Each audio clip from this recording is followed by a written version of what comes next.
They refuse to look at the all of the variables that are going on and that have led to this point where Superman making $220 million worldwide in its first weekend is a huge win for not just for DC, not for Warner Brothers, but for the comic book movie genre as a whole. Now, yes, when Fantastic Four comes out in a couple weeks, it could do that. It could do better. That's that. We'll get to that when that happens. But right now, this is why for months leading up to this, I tried, posting articles on slabsfreetalk.com, talking about it in videos. The medium for comic book movies over the last couple of years has been less than $500 million box office total. That's the medium for comic book movies. So for a comic book movie to make more than that would be phenomenal in this day and age. But people want to constantly sit there and go back and say, well, this movie made this in 2013. This one made it in 2016 and 2014. Like, no, this isn't 2013. This isn't 2016. We are in a much different time. I get that everybody wants to compare to Man of Steel, to Batman vs. Superman. I get it, but we're in a different time. And that's what people don't understand. So yes, I think the box office that it's done this weekend has been phenomenal. Absolutely phenomenal. I think week 2, I think it's going to have a strong week 2. Here's an interesting thing that people don't understand. And I did some research myself today because I knew we would talk about this. All right. So everybody's freaking out about the international numbers, right? They're like, oh, only $95 million. People don't understand the international market typically blows up after that first week. Okay. For instance, let me find my notes here. You have Avatar there because I figured. So, Aquaman. We'll go Aquaman. All right. We'll do comic book movies first. Aquaman 1 or 2? The first Aquaman in 2018 that one made $93.6 million in its first weekend. Yep. It ended at $298 million international. These are international numbers, guys. Okay. So that exploded after the first weekend. Wonder Woman 2017 started with 122 million, finished at 410. Black Panther started at 169 its first weekend, finished at 646 internationally. Venom, this isn't a great example, 107 first weekend, finished at 269. Spider-Man Into the Spider-Verse started at 21 its first weekend, finished at 185. So you can see that first weekend when it comes to comic book movies usually isn't huge. But when it finishes, it's big. So everyone freaking out like, oh man, this is crazy. Look at the internet. It's only 95 million. It's going to finish strong internationally. Yeah. You're probably looking at 290, 300, 350. That's a good possibility that it could reach that high. So there's no worry about that when it comes to the box office. But if we talk domestically, I'm thinking we're probably going to see 45 to 50% drop next weekend just because of how strong word of mouth is right now. Yeah, I think so too. Yeah. I think that Superman having early screenings was a really big help. And like I know a lot of people, like at least like just around me from like my church and stuff, and just from my life, that were not interested in Superman at all.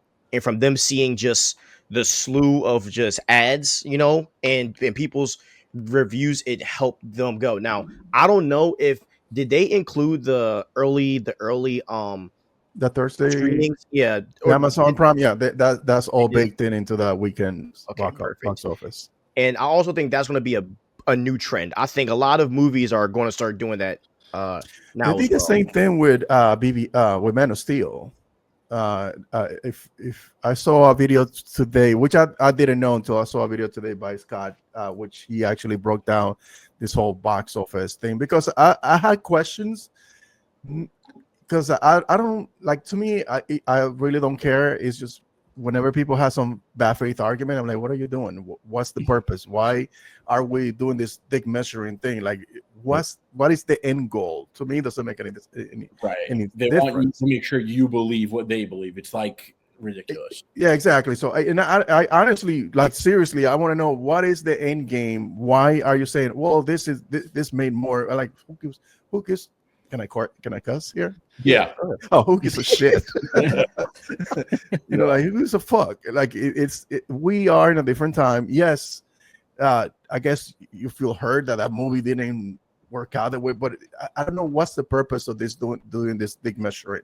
Like, to me, it's just, okay, a movie made money after the pandemic, when comic book movies weren't doing a lot of numbers. There was a lot of conversation on comic book fatigue. The last three MCU movies have been duds, and there was a real, nervousness about this movie coming out. And the fact that this movie performed well should be a sigh of relief to everybody that is a comic book fan.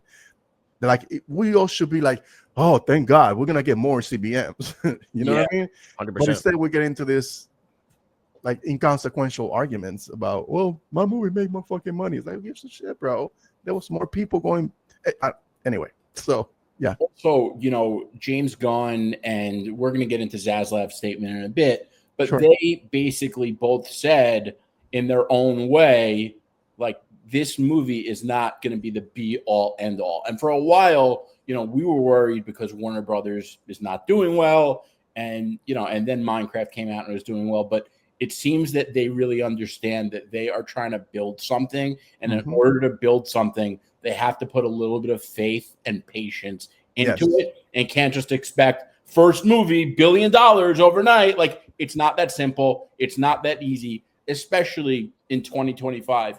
And when people are comparing, like Slav was saying, a movie from 2013, I don't care what the movie was, like, that was 12 years ago. Okay. Yep. Barack Obama was still president. It's a completely different That's world. alone. And you can't make these comparisons. Mhm. And like Real Anarchy is saying, it's bad faith. It's bad faith. There's a lot of people doing it. It's inauthentic. We all know that the reason they're doing the bad faith thing is because they're butthurt that Zack Snyder didn't get the job that James Gunn got. And it's like this perpetual tantrum. And it's just so ridiculous. Yep. Yeah. 100%. 100%. But I think that I think James Gunn got a banger. I think their studio is in a good place. And to piggyback of you saying that they are not just relying on this film, I don't think they went with intent that they're going to put all the eggs in one basket. They said, we're going to invest in the DCU and DC studio as a whole, whatever the fuck that means as a number. You know what I mean? So the fact that they spent $200-300 million in this film is irrelevant. They invested in the studio. The studio made a movie, made some profit. We're going to move on to the next one. The next one is Supergirl. Probably doesn't have the same budget, but it might, now the perception is that this is a different studio. Things are happening, there is more optimism around the brand, and it could return a profit. Then you have the body horror movie, which is like $70 million, I believe. And if that movie makes $300 million, fuck, that's $300 million on a $78 million investment. That's 3 times its budget. So, there is, I think the way people are looking at this is just, it's not the right way to look at it. That's why James Gunn said what he said. This is not all be all. Guys need to settle the fuck down to those who are making those claims. And they're also establishing characters, and some of them are new characters to a lot of people. A lot of people aren't familiar with Supergirl. A lot of people aren't familiar with Hal and John, the Green Lanterns. And, I think that is going to, like, I think that the Lanterns are going to be almost like Iron Man. Like, people are going to walk into it or sit down to watch it in their homes, and they're not going to know much about them, and they're going to be like, holy crap, these guys are awesome. Because I'm a huge Green Lantern fan, and I know, like, I put Stevie onto them, and he loves them now. So I think they're great characters, and when people give them a chance, they love them. And it's going to be on HBO, like Max, so people are going to be able to watch it at home. I think they're making the right moves. I just want to see Batman come out. Me too. That's my only thing.